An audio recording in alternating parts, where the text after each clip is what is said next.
MIM party అసెంబ్లీలో floor leader నిన్న అక్కడ ఒక శిక్షణా తరగతులలో క్లాసులు తీసుకుంటూ మాట్లాడుతూ ఉన్నాడు.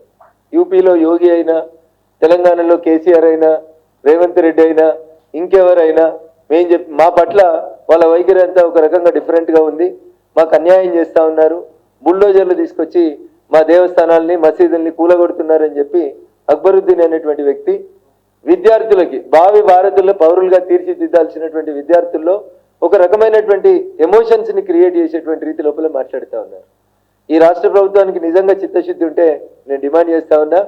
ఎంఐఎం పార్టీ ఫ్లోర్ లీడర్ మీద కేసులు నమోదు చేసి చిన్నపిల్లల మనసుల్ని ఖరాబు చేసి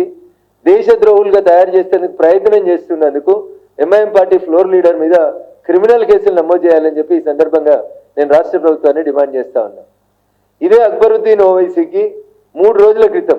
పాత బస్తీలో ఒక హనుమాన్ దేవాలయాన్ని,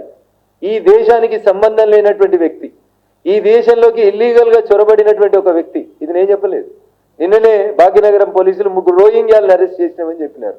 ఎందుకు అరెస్ట్ చేసినారు అంటే